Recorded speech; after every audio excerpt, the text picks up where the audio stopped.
Hey everyone, and welcome to Cozying Up with the Clear Cut, where we get up close and personal with women that inspire us. Today we're here with Jessy Dover. She is the co-founder and creative director of Dagne Dover. Yes. Thank you so much for being with us today. Thank you for having me. I'm so excited to chat with you guys. Yeah, so we always want to figure out, how did you get to what you're doing right now? Well, it's a long story, but it's pretty, I took a pretty straight path actually, which is now that I'm in my 30s, I'm realizing that's not as typical as I had thought maybe that it was. But I grew up in Colorado in a small town called Steamboat Springs. It's a little tiny ski town that's nestled in the Rocky Mountains. Sounds beautiful. It's beautiful. It's a wonderful place. It was very disconnected. It's like 5 hours or 3 to 5 hours from any like major city where you can shop or do anything that's like art related or fashion related. So I grew up playing a lot of sports, running around outside, skiing every day, snowboarding every day. Whoa. So how did you find like your interest in design if you were so focused on like outdoor activities and sports? Like how did you like even get that initial itch? I just naturally was like, if I had any free time, inclined to like create something. Mm-hmm. I love beauty. That's when I got into fashion. Naturally, like no access to fashion in Steamboat, but like I had magazines, and at that point the internet was like not really existent. But I did anything I could to get my hands on like any sort of creative journal or magazine. So your aunt recognized that you were into the arts. Yes. Yeah. And so she gave me 2 like pamphlets. I think they were like brochures. One of them was for Parsons School of Design and the other one was for RISD. And I remember being like, ooh, what are these? I had no idea. I was like so sheltered in this little bubble. And so I went online because I worked at the library for my mom at that time. And I looked them both up and I was like, oh my God, these are so cool. I had no idea that existed. So I went home and I just started like cranking on a portfolio. And so I created a portfolio in and a it was few like months. A fashion focused portfolio? Fashion, fine art, anything I could like, I felt like I could create that would be like of somewhat good quality. I wasn't fantastic at sewing, but I did my best. Mm-hmm. Most of it, to be honest, was fashion drawings. And so that's like how I created it. And that just completely changed my life. I took my junior year summer off and went to Rhode Island. And that's when I started studying fashion. And I was like, whoa, this is it for me. Both very respected. You can get an incredible education at both, but Parsons felt like the right one for me and what I wanted to do. And that's where you ended up for college? Yes, exactly. I did my undergrad bachelor's degree at Parsons. I have a bachelor's degree in fine arts with a focus on product design and fashion. Awesome. Were you particularly passionate about accessories more than like actual like ready-to-wear garments? I liked both. I think the opportunities that came up for me happened to be in accessories, and I don't know if that was like the universe being like, you need to like go in this direction, or if I like subconsciously was kind of applying to those things, but I didn't think of it at the time. What ultimately attracted to them that didn't attract me to clothing is that it's more sculptural to create an accessory. It's like not necessarily dependent on body type. You have a lot less limitation in terms of like those types of things. It's not as soft. It's a little bit more of like an architectural like hard thing. Mm-hmm. And what I love about bags in particular and footwear as well is that it's utilitarian. You wear it every day. It's similar to what you guys do. It's like you have to create a product that will withstand the test of time, but also everyday wear. And can go with like everything that you're wearing. Exactly. Yeah. Exactly. So that's why I think like investing in like I always like to invest in like my accessories more so than like my clothing. Same. Tell me a little bit more about Dagne Dover. How long ago did you start it? How did that come to fruition? It is so wildly successful and amazing, and I want to hear all about it. Cool. I can tell you all about it. So Dagne started, I actually worked that job that I was just telling you about in footwear for about a year. Mm-hmm. And then I started Dagne. So it was very quick. After. Yeah, I was like, this isn't for me. I want to start my business. Mm-hmm. I happened to meet my partners at that time as well. So maybe I'll just start there. So I'm working. I'm like, I don't like this. I start taking on freelance work because I'm like, I need to like be free a little bit here and center myself and figure out kind of what my next move is here. And at that same time, I got an email from my partner now, Melissa, that was like, hey, I saw your stuff at Coach. I think it's really rad. You seem super talented. Come get a coffee with me. I go to get a coffee with her at Oast Cafe in the East Village, which is not there anymore, but I just recently learned that it is in Williamsburg. So if anybody misses it, you can go there. And we just grabbed a coffee and we like hit it off. We were like I think we were both just like very excitable, super entrepreneurial. She had an idea. If anybody has an idea, I'm like, I'm right there with you, like ready to like figure out how to get it done. Like I love doing that. So, and then basically the first thing we did was, Deepa and we hopped on a plane. We went to Asia. We basically had like pooled all of our resources, found a bunch of factories, visited all of them. We're like, this is what we want to do. Tell us if you'll help us. If not, don't waste our time. We'll go to the next one. Eventually, we found a factory, a Korean-owned company in Vietnam who was super excited about our idea.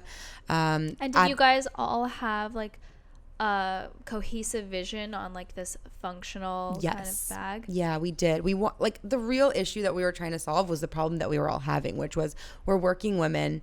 We needed bags that worked for us, and we wanted something that was cool. Yeah. Obviously, like we're early 20s at this time, like nothing with like logos all over it. Something clean, and as you said before, something that will accent your outfit no matter what style you have.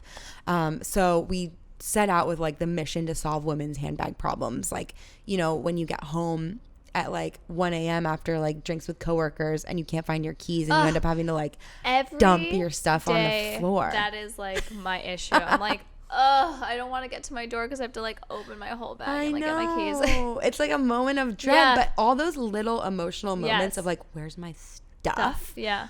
Or like get to work and I forgot my water bottle, which is like not a big deal, but it's like those little moments really add up and they distract you from what you're here to do. And so our goal was to create a solution for all of those little moments. So like you have your bag, everything stays in it. It's where it needs to be. It's protected. Your computer's sleeve is padded. Your water bottle sleeve is insulated and waterproof.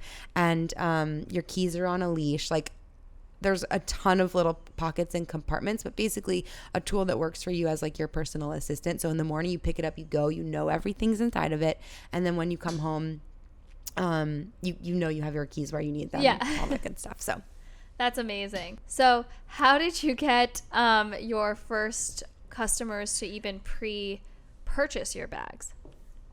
It spread via word of mouth through our focus groups and our surveys.